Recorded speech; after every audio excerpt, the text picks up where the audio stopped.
Hi and hello everyone, बच्चा party. तो इस वीडियो में मैं आपको बताने वाला हूं कि अभी जो आपसे रजिस्ट्रेशन फीस ली जा रही है 10,000 रुपए और 1 लाख रुपए, तो क्या वो आपको रिफंड होंगे, किस केसेस में वो रिफंड होंगे और किस केसेस में वो रिफंड नहीं होंगे। तो अच्छे से वीडियो को देखिएगा। देखिए, आपको पता है कि अगर आपको गवर्नमेंट कॉलेजेस की काउंसलिंग में अगर पार्टिसिपेट करना है तो आपको 10,000 देना होगा जनरल कैटेगरी को। बाकी ओबीसी, एससी और एसटी को 5,000 रुपए देने होंगे। और अगर आप प्राइवेट एमबीबीएस कॉलेज की काउंसलिंग करना चाहते हैं तो उसके लिए आपको 1 लाख रुपए देना होगा। ये सभी कैटेगरी के लिए सेम है।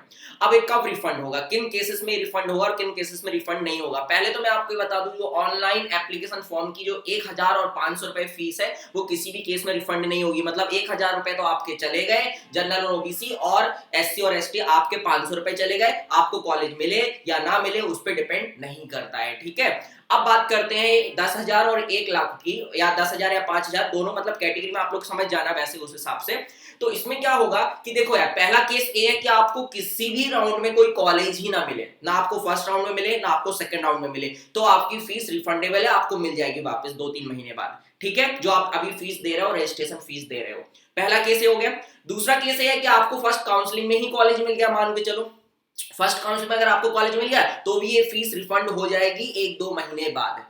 फर्स्ट काउंसलिंग में नहीं मिला, सेकंड काउंसलिंग मिल गया, आपने जाके एडमिशन ले लिया। हाँ, आपको एडमिशन लेना कंपलसरी है, ध्यान रखिए इस चीज को। आपने जाके एडमिशन ले लिया तो आपको ये फीस रिफंड हो जाएगी। अब बात करते हैं किस केस में ये फीस रिफंड नहीं होगी। मान के चलिए आपको सेकंड काउंसलिंग में कॉलेज मिल गया और जाके आपने एडमिशन नहीं लिया, कॉलेज मिलने के बाद आपने एडमिशन नहीं लिया, तो फिर ये फीस रिफंड नहीं होगी, ये पैसे आपको नहीं मिलेंगे। क्लियर हुआ कि नहीं हुआ, कब मिलेंगे कब नहीं मिलेंगे। तो आपको कॉलेज मिल जाए या तो अलॉटमेंट लिस्ट में आपका नाम ही ना आए, दोनों की दोनों अलॉटमेंट लिस्ट में अगर आपका नाम नहीं आ रहा है किसी भी कॉलेज के लिए, तो फिर आपको ये फीस रिफंड हो जाएगी। और कॉलेज मिल जाए और आपने एडमिशन ले लिया तो भी ये फीस रिफंड हो जाएगी। अब बात करते हैं, बहुत सारे बच्चों की भी डाउट है कि सर मान के चलो मुझे फर्स्ट काउंसलिंग में प्राइवेट कॉलेज मिल गया। ठीक है, मान लिया हमने आपको प्राइवेट कॉलेज मिल गया फर्स्ट काउंसलिंग में, आप जाके वहां पे फीस सबमिट कर दीजिए, आप एडमिशन ले लीजिए। वो अपग्रेड होकर अगर मान के चलिए सेकंड राउंड में गवर्नमेंट कॉलेज में कन्वर्ट हो जाता है, आपको गवर्नमेंट कॉलेज मिल जाता है, तो सर वो फीस का क्या होगा जो हमने वहां पे दी हुई है। तो ध्यान रखिए बेटा, वो फीस आपको मिल जाएगी। लेकिन एक चीज याद रखिए, आप जब गवर्नमेंट कॉलेज में जाएंगे तो आपको वहां पे 40,000 प्लस 10,000 वो फीस उस समय देनी होगी। ये नहीं कि वो वहां से एडजस्ट हो जाएगी, ऐसा नहीं होगा, वो आपको देनी होगी। और जो प्राइवेट कॉलेज वालों ने आपसे फीस ली थी वो आपको प्रोसेसिंग फीस काटेंगे 5 से 10% और पूरी की पूरी फीस रिफंड हो जाएगी, ध्यान रखिए। अब बात करते हैं, मान चलो आपको फर्स्ट काउंसलिंग में भी गवर्नमेंट कॉलेज मिला, सेकंड काउंसलिंग में अपग्रेड होकर दूसरा गवर्नमेंट कॉलेज मिल गया, तो क्या होगा।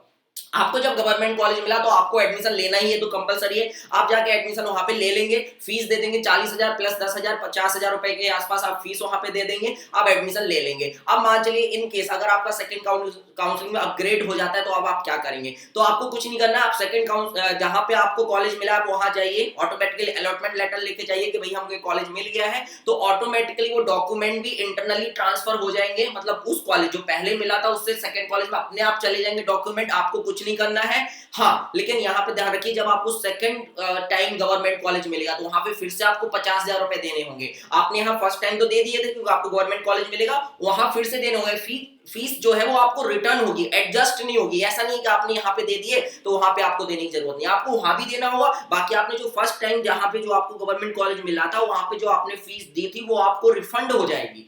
ठीक है, वो फीस रिफंड हो जाएगी। आपको प्राइवेट मिला वो फीस भी रिफंड हो जाएगी। मैंने आपको बताया 5 से 10% प्रोसेसिंग फीस कटेगी, आप मोटा मोटा 10% मान के चलिए, इतनी फीस कटेगी, बाकी आपको रिफंड हो जाएगी और आपके एडमिशन के 1-2 महीने बाद आपको ये फीस रिटर्न हो जाएगी, है ना। तो आपको पता है, चल गया होगा रजिस्ट्रेशन फीस। हाँ, और कुछ लोग ये बोल रहे हैं कि रजिस्ट्रेशन फीस सर फीस में एडजस्ट हो जाएगी क्या। नहीं होगी बेटा, वहां आपको फीस जाके देना है, ये फीस आपको रिटर्न हो जाएगी अगर आप एडमिशन ले लेते हैं किसी भी कॉलेज में, या फिर आपको अलॉटमेंट ही नहीं होता है तो भी ये फीस रिफंड हो जाएगी। रजिस्ट्रेशन फीस रिफंड होगी 1,000 और जो 500 रुपए ये तो कभी रिफंड नहीं होने वाले।